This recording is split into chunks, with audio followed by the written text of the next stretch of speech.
All right, what's up, everybody? Welcome back to Visionary Talks, episode 9, I believe this is. So today we got a new guest, Jake Bronk. The podcast has been doing very well lately, so I appreciate everyone who's been tuning in and showing love. So I'm going to let Jake introduce himself and just talk a little bit about him and what he's got going on. Hey, what's up, guys? My name's Jake Bronk. I went to school with Ian back in high school. Since then, we've reconnected, and I'm in real estate. I'm a realtor at Exit Realty Central, do some property management stuff. That's kind of my big gig that I do, as long as some investings and hopefully some new things coming on too in regards to coaching and other stuff like that. So I'm happy to be here, Ian. Thank you for having me on. Of course. I'm happy to have you here too. So my first question is, what are you currently up to right now, financially, personally, career-wise, all that?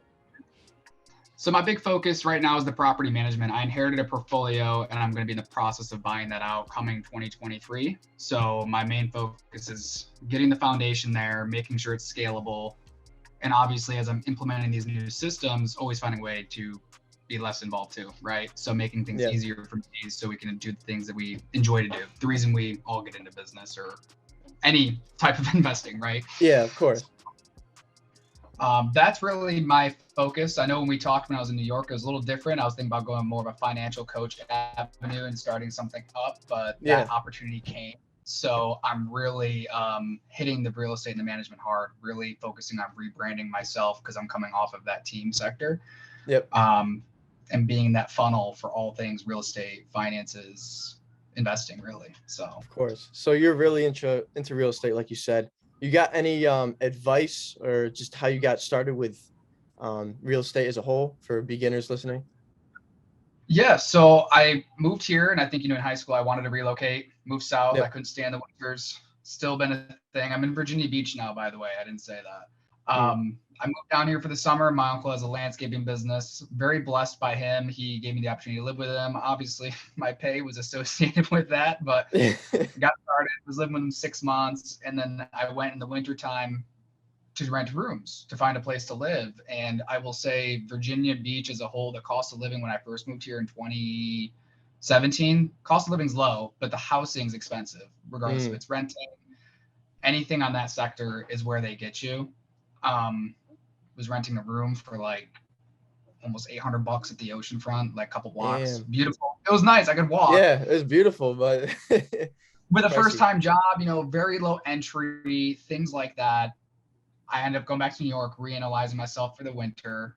I think I'm happy I went during the winter because if I didn't, I probably would have stayed because I was up there shoveling snow at Simeon's. I was working there part-time, figuring it out, and I'm like, why am I shoveling snow? I'm a dishwasher, right? Right? It's not my job. Right? Everything's your job. But then I talked to him and he said something powerful. He's like, why, if that's the only thing that's affecting you, why don't you become that, right? Why don't you get into the business that you can see hurt you basically and turn that into something profitable for you? So I moved. He had an employee leave who was managing for him. So I came back down, helped him out, and we got like a 1-year plan to get money right again because I'd appreciated my savings when I first moved here. Yep. And I ended up buying a house in less than a year down here. That's awesome. But honestly, the education is huge. Before you get into anything, educate, and that's the same thing I tell either clients who are thinking about investing or just people in general like you to me. Like, I can tell you so much, but then the education, you have to be comfortable with what you're doing. But I've seen real estate as a whole doing that one investment change outlook. And that when we were talking at the coffee shop about different forms of income, having multiple streams, real estate is one of them. And I know you've done your research. I don't know anybody who's successful that's doesn't own real estate, like on a wealth point, regardless if it's an office building that they run because they have a business in there or just things of that nature. So my thing was as soon as you could, really. So it seems confusing at first, but like you said, you got to learn it, get around the right people, obviously, and just kind of get started. The foundation. Yeah, it's all that goes back to the foundation. And that's one thing that my uncle always told me was, success in business is just like building a house, regardless if it's Your personal finances are what you have to lay that foundation. Because if you have a weak foundation, when you build that house, it's just going to collapse on you or tilt over, or you're going to be able to only build it so much, right? Yeah. So all that ties into what we were talking with the mindset and your sphere of people for sure. Yeah, of course. And so you're like the 5 people you hang around the most with, of course. So keep your circle small. I'm a firm believer. Well, it's hard because in the business I'm in, I'm supposed to talk to everybody, right? Yeah. But I do have I at least have 5 to 6 people that I know I could call and get either results, sound advice, or not, and that is true. The people you talk to every day really dictates where you're going, that hold you accountable. Yeah. You'll hear things from them that you don't want to hear from most people, either if it's good, it's bad. But there'll also be the same people that will immediately give you credit, pat you on the back, reward you too. That's good feedback. And they are hard to find. I'll tell you, that group is hard to find. Yeah, for sure. I saw like a quote on Instagram, and it was like, your real friends will tell you straight up how it is, but the fake friends will, they'll talk nice about you and then they'll talk shit behind your back.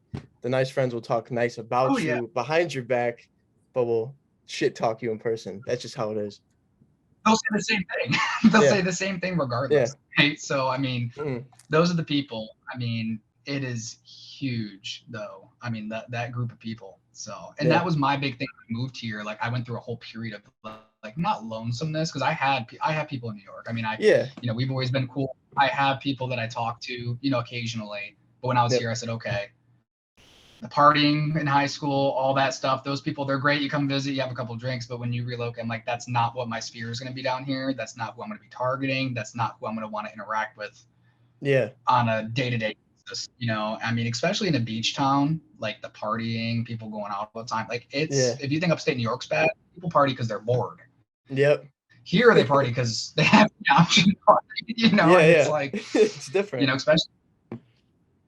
Yeah, like I'm 23, so I mean, luckily COVID happened when I turned 21, so I didn't get to really go into it, like go how everyone does and just immediately hits that hard and goes out to the bars. You finally can without having that wristband or doing those things, but that was important. And I mean, just the decisions that I've made since I've been down here with the people, I still gotta have fun. I mean, all the time, you have to have it, because then what do you do it for? Yeah, you gotta have a balance.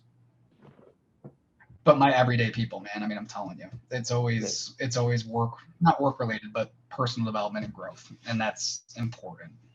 Of course. And you think part of that was moving out, going to a different state, starting a new life, basically? I think that's the easiest way to do it, because then, I mean, I can still keep my people up north close. Like, I've been close with Connor for 8th grade, and Connor and I are on totally different paths, which is nothing wrong. I still call Connor once a week. I still talk to him, and see him whenever. He's like the one person every time I come up, he'll just pull up to my house and say, "Hey, what's up, man? 12 o'clock at night, bring a pack of UC." Yeah, for sure. So it's a way of doing it to like get away from that without being like, I don't want to talk to you every day anymore type scenario. Like, especially with my family up there versus my family down here are 2 totally different mindset between business or just how to overlook on life. I try to schedule something with people up there. It takes 45 business days to get a plan going. And down here, I'm pulling up and it's working out. So it just depends. I've been visiting Virginia Beach since I was probably 7 or 10 to see my uncle and hang out with my aunt and my cousin here. And I could just see the difference of lifestyle was huge just in the community. No community is perfect unless you build your own, right? Yeah, exactly. You buy an island but that was huge for me, as I liked more of the culture down here and the sense of, I don't know, I guess getting out of small town vibes, but then you miss small town vibes as well. Like I love to go up to New York because like I could just shut it right down. I'm like, I got to do something. Yeah.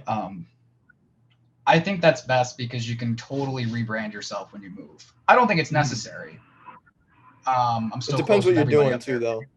It's like if you're trying to get into like, the social media space, for example, you have to get your name known in other locations. Because like if you just stay in the same spot, it's just going to be those same people. So what you got to do is either travel a lot, bounce around, connect with different people from different states, Mhm. different countries, stuff like that. Especially even with real estate too, if you're trying to get your name known in different locations. Yep. And there's so many ways you can make money as a realtor alone too. I mean, you can have connections with somebody. It depends on the type of office. At Exit, we have offices all across the U.S. and I believe it was started in Canada, I believe. So Oh, really? even in Canada, so yeah, you can refer people. I could find people at. There's one I think in upstate New York, but I think it's like an hour south of you guys. I could technically Yeah, refer people from up home there. that's crazy. And still be that hub for people too to help out. Like, like I might not be able to assist because I'm not licensed in New York, but if someone from Facebook, like for you, for example, you were like, Jake, I want to buy. Well, I can tell you the ins and outs of it, but I don't know New York real estate. On the buying side and the legality side, but I can refer you to somebody that I do. So Yeah. there's other ways that you want to make your connections. Everyone limits their market in any business to like just where they are. And Hmm. that's where I love coastal VA, but I want my brand to be anywhere, regardless if it's real estate, um, the finance coaching, or even just being a platform itself for people. Yeah. I think that's important. If you have something to sell, sell it. I was operating under the coastal elite team for a long time, which I liked. I love that we were coastal, but when I had the opportunity to rebrand, I said, Bronk Real Estate is going to be the new catchphrase, the new entity that's going to be happening. And I mean, For sure. that if I ever wanted my life to move back to New York, I could open up real estate up there. It's transferable. I Yeah. think people think their roots are too deep where they are and they can't think outside, Yeah, that's true. It's weird though, because like I'm still kind of in that like mental space where it's like I feel like I'm in a box. Because like I love the people here. I love like, being with my family and being able to, just see the same things every day to like kind of, ground myself and just feel comfortable. But at the same time, it's like you got to get uncomfortable. You got to take those risks because that's the only way to grow. So it's like it's that trade-off, obviously. You just got to figure out like what's best for you. The best time of my life was when I was the most uncomfortable and not knowing. And me, I don't like that really. Yeah. But when I when I left my uncle's the second time, and I rented the rooms because I said if I'm gonna buy a house and rent out the rooms, I do the house hacking strategy for investments. So I Oh, bought my okay. house and I rented the room. Yeah. Yep, to subsidize that income to make it more appealing to stay in it. Mm. I rented rooms again because I said I want to know, you know, how to be a good landlord roommate, how to balance that, but also not make them uncomfortable where it's like I'm harping down their neck because they didn't additionally I didn't do these things. So Yeah. I went, got uncomfortable, rented. I didn't have to start renting a room for then. It was still like $600 a month. Mm. I could stay with my uncle and kept saving, but I said no, this is the next step. And I didn't know if he was going to resign, what his goal was. He had a girlfriend, so I was Mm. like, okay, well, I have 6 months to buy a house, Yeah. and or I move back with my uncle, and no one wants to move backwards. I mean, the biggest Yep. humbling thing for me was when I did go back to New York. I was like, okay, Mm-hmm. ground didn't go to school, didn't do anything. I was like, I could go to Mohawk MVCC. I could do this, but that really helped ground that too. So Yeah. um, being uncomfortable it sucks at first, but then Yeah. it's But when then you it start pays to, off. yeah, always, or you begin to like it. You got to turn to like it, and that's where it Yeah. goes back to my like, Well, that's the okay, thing. You got to enjoy what you're doing first. Because if you don't, then I mean, what are you doing it for? You're not going to get the money because you're not vibrating at the frequency of, you know, wanting that thing. So it's like you got to have the intention first. Like, I want to do this for the rest of my life and the money will come. You don't just do stuff and just chase the money. yeah. Well, I think money. Robert Kiyosaki, I believe it's in Cash Flow Quadrant. You don't, Yep. or Rich Dad Poor Dad Work too. You don't work for money. That's it. Like what Yep. you do. Now, I don't want to sell a dream that you're going to love your job every day because I do like property management, but I don't love it every day, Yeah. So you have There's those somewhat of down a days. passion. Yeah, well, then there's people like Gary Vee who's like, you got to always love what you do. And I think that's BS. I mean, you're Yeah. not going to always and love what you do. Mm-hmm. Um, but find out what you're good at, what you can tolerate, what you like, Yep. Enhance those I like the skills. sales. Yeah. I like Yeah. the sales side of real estate. I like being able to help people, market properties, get them a tenant in, but I don't like doing the work order stuff. Now I'm really good Yeah. at it and know how to do it because I want to eventually one day train someone to take that underneath me so I don't have that headache anymore. Yeah, of course. So just different things like that. I think school, and we'll go to the education system. Yeah, I was going to get into that. I think they really beat in your head that you're going to get out of here at 18. You're going to go to school for 4 years after, enjoy it because your life's going to suck because you're going to work a job for 50 years. Yeah, it's terrible. Like, And if 50 years, that's a long time. Life Like, expectancy is like 80 years right now, yeah, 80, it's 90 years. crazy. And that's not doing like the right things. That's like just being around. Yeah, seriously. With medicine and the things we have. Yeah. So, and that was the biggest thing that asked me, what do you want to be when you grow up? I'm like, I'm 18, I am. And I still don't know. Like they think, but I don't think it's in human nature to stay doing the same thing forever. Yeah. Yeah, I agree. Regardless, now we'll say property management, right? I won't be able to do what I'm doing right now forever. I know that. But can I be running it on more of a scalability size as a manager or more of a CEO or the top guy for communication? Absolutely. Yeah. Yep. But that's where I think they engrave, and it's so hard to untrain because I've had a business mindset and been in some sort of business since 2019 when I bought the house, doing the roommates things, being accountable for that stuff. But doing it even for this amount of time, I think that's 3 or 4 years now. Yeah. Then a first full year in business, it's still hard to shut off. Yeah. It's still like, I don't know how it will ever be like that day where I never click back to that mindset. Other than holding yourself accountable and just keep remembering those things. It's just crazy how 18 years of public schooling really will embed something like that into you to make it so hard. I don't know. What are your thoughts on that? On that? John D. Yeah, we talked about it a little bit. So like John D. Rockefeller, he was like the creator, I guess, of the school system. And so the reason we have the bell between classes is because back then the factories, they would use the bell to tell the workers to either like rotate stations or like they were done with like their shift or whatever. And so that's basically where it comes from. So we're basically being trained at a young age that we have to be workers and like follow rules. Like it's okay to break the rules. Like you can do whatever you want to do, but like with school, it's like it programs you to stay in that loop every single day. And it's tough. And it's unfortunate. I mean, and that's why I don't like how COVID was handled at all. Don't get me wrong. But like, I remember my dad, both of my brothers excelled in online schooling. And I get it. Some people need to be face-to-face. I'm one of those people. I don't like learning digitally. I'd rather be face-to-face with you now versus Zoom.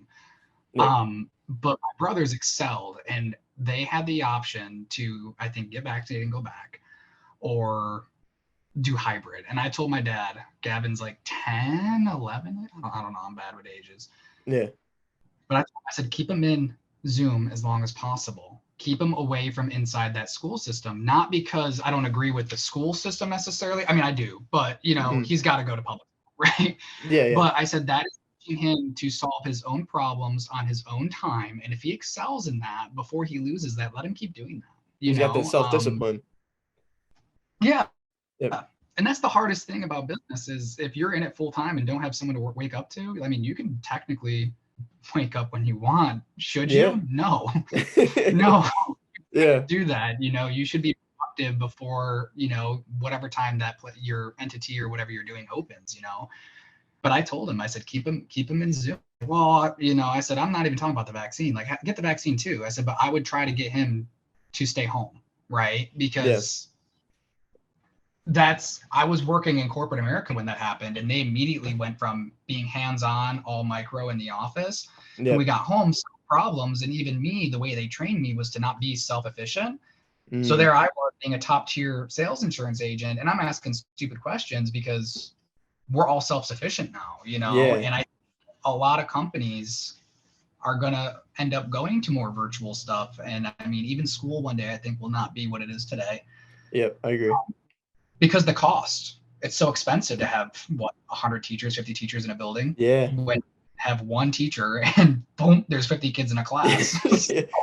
Yeah. I think those things will be changing. I mean, I hope not, because I think school does have benefits to it too. You know, you get to learn social skills, be around Yeah, I was gonna people. bring that up. You can communicate and like, actually have one-on-one conversations with people, but online it's a little bit different. Yeah. I mean, so there's the pros and the cons. If we can get rid of the bells and get rid of the no creativity and the no individualism, that's what they teach you not to do, is be an individual, in all Yeah. honesty. Yep. Then they shoot you out into the real world and you're like, oh, even in college, like I'm so glad I didn't go to a university, because I see people going through what I went through at 18, 19, at like 24, 25, Yeah. 23. And then people who rechange their degree, they change it again at 28, 29. They're feeling this. And like, that's the toughest part. If you don't go to school, I believe 18 to 21 is the hardest time of your life. Oh yeah, for sure. Your peers are gone. Your peers don't understand what you're doing. Yep. And you're gonna feel lonely. That's the biggest thing. And that's mainly business too, though, because everyone's doing something completely different than you. The more the masses are completely cut off, so you have to be prepared mentally to be alone. But that's why I also say it's important to have those 5, because they'll walk you through that, and hopefully they're in the same side as you. If not, they're going to be understanding. But I mean, I remember when I bought my house, it was on my 20th birthday, and I was 20, owned a house, and couldn't buy alcohol for my house. Yeah. Like booze, like I couldn't. Yeah. Think about that. Like, I was like, crazy. Because you're still, hey, housewarming party. You guys want grape juice? We can't have wine. Yeah, that's what I'm saying. It's like you're still young, but it's like you feel older. It's like, I don't know. It's hard to explain. Yeah, it's crazy. It's very different, but that's one thing, because my buddy Mario, he went that route. He did school part-time, community college, but he was doing business. And my cousin and I sat down with him and said, regardless of what you do, if you don't go away to a university, you're going to feel alone. We're here for you. Call us if you need us, but like, just want you to be prepared. And I remember it was like, maybe it doesn't hit you right away either. It hits you like a year later. Like, yeah, no, it does. Yeah, and it kind of happened to me too, because like I'm going to MV right now, like you said, community college, and so like I know what I want to do, so I'm basically going to learn more about like my field, but at the same time, I'm more focused on the business aspect of things and like getting clients, meeting new people, making connections, and so at times, like when everybody else is out at college doing their own thing, and I'm just at home sitting in my room, like I'll just be here and I'll look around like, damn, like I'm all alone, bro. Like this is me. Like I have to hold myself accountable. It's like it opens your eyes a little bit. Oh yeah. Well, I remember a year later he called me and he says, "You're right." I go, "What are you talking about?" Like, again, we haven't talked about it. I'm like, "What are you talking about?" I know I'm right? I'm gonna say that to him first. Yeah, I know. About what? Yeah. And he goes, "I'm so alone. I have no friends." And I go, "Hey, we're in the same boat." I said, "Congratulations, you're doing something different than the masses." And he's just like, "Oh, I didn't think about it like that." And like now when I go into that, and I think it's like every 3-month cycle. Me, it's winter. I'm a summer guy. Yeah. I can eat by myself. I can do whatever I want by myself, and I'm happy. Like, oh, I'm getting my suntan on. But when winter hits, I'm like, no. Like, it's actually different. I work 10 times harder in the winter because I just like to stay busy. Like everyone's like, oh, holidays. I'm like, hey, Merry Christmas. What do you guys, you guys looking for anyone to manage? You guys looking for, you know what I mean? Like it's because that's just when I know I'm going to be a better worker, because in the summer I want to do other things but that's when I know that hits me too. Mm-hmm. And it's, again, like we said about the other thing, when is that ever going to end? Because if you actually get out of this rat race, they call it, we're going to be 35, 40, hopefully financially free. You're at the point where you can take a month off and your business still grows, your things change, but you're going to sit back and you're going to call your buddy from high school or your friend that you had at that corporate job, and you're going to be like, hey, do you want to go on vacation to, like, I don't know, Tennessee? Yeah. No, I can't. I use all the vacation time. And you're going to call all those friends. They already used all their vacation time. And they're going to get the same response every time. Yeah. Hopefully you have either a wife or kids or family or whatever you got to do that stuff with. But then it's just like, well, damn, I'm in the same boat again. Mm-hmm. And that's one thing my uncle told me. He was like, you're going to hit this level of success in business one day. And then you're going to be like, oh, well, I have no one to do it with anyways. Yeah. You Well, know, that's why you got to find those like-minded individuals too, because they're probably on the same path as you. So once you find so those five, they're gonna be free whenever, and you can make those plans with them. So it's tough because like I've noticed over the years, or even just the past few months, like it wasn't anything they did or I did. People have just been like slowly like drifting away. Like it just happens. Like no forced like connections or any events made it happen. It's just been doing its thing. So I don't know. yeah, I used to have up in New York, I think in high school, like I had like 5 people I could call at any time, like in my group that were always free. And I think I told you this, that were always down to do something. And if there wasn't those 5, I had another 5.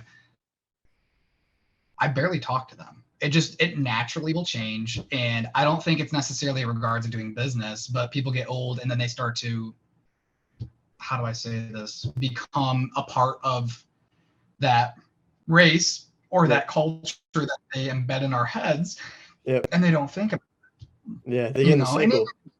yeah, That's what it is.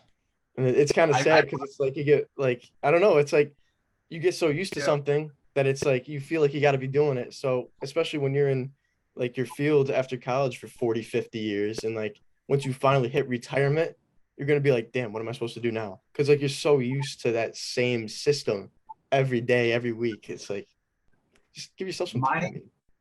I love my grandfather. He's passed away, but he is like a replica of that. So Mm, he was in the Air Force, yep. worked for the post office, and those were in upstate New York. Those are decent jobs, like post office jobs. Yeah. They pay there. Like he did that, retired, and then he had the same routine every day. He'd get up, he'd go to Fast Track, which if you're from upstate, you know Fast Track. He'd go Yep. there, he'd buy his cigarettes, his coffee, sit down with the paper, and then that was routine. And he would do that every day.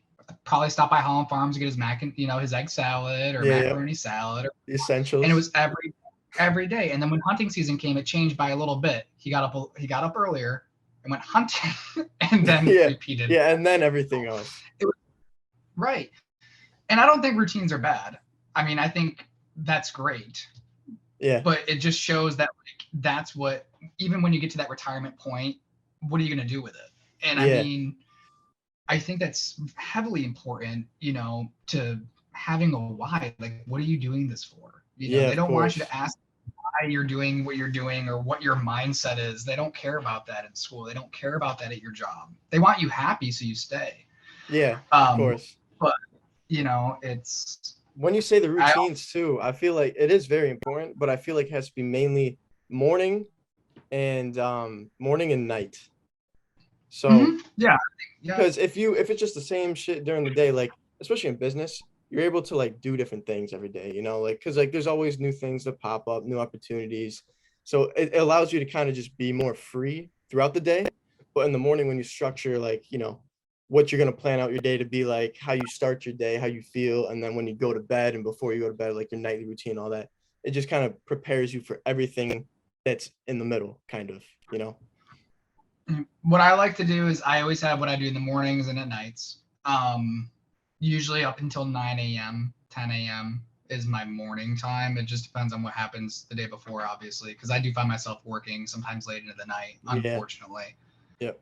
I start to plan out my days a day in advance. So what I'll do is if someone calls and like, hey, I want you to inspect this or I want to meet with you, I'll put it on the schedule that week, the following week, whatever makes sense.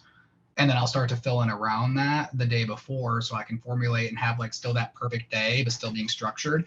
Because you got to hold yourself accountable. But if you sat there and said, every day I'm going to get up, go to the gym, have my coffee, and then I'm going to every day look at emails at the same time. Now, it Yeah. depends on the business you're in. Like I do check my email all day, right? Yeah. So there's really no set time to check my email. I will do email follow-ups usually when I have my morning coffee because that's usually not a big headache or thing that Yeah, I it's like hate. you're putting time aside for it, so why not? Right, right. But it's also one of the things in my business that I don't mind. I want to reach back out to my owners and my tenants or whoever's reaching out like, hey, yep, this is how everything's going, blah, blah, blah. And then they see consistency too, which is important when Yeah, you're in that field. Um, of course. but I think routines are important, but you have to be, when you get too structured, you'll flip out when something comes in the middle of it Yeah, and not know that's how the to. thing. Yeah. So once you go That's out the of routine, it like messes you up and you're like, what do I do now? Like you start freaking out and it's like you just right. gotta chillax and live in the moment. You start tweaking, You start you know, tweaking. because then you start to bump everything else. And I like to give almost a half hour buffer, 45 minutes between everything that I have, just in case something goes wrong, you know, so Yeah. you can still have that structure that makes you feel happy inside, but still strategically plan out your day, you know, Yeah. and make sure you're going at full potential, killing it, you know. Yep. I think that the foundation, I mean, that's all good stuff.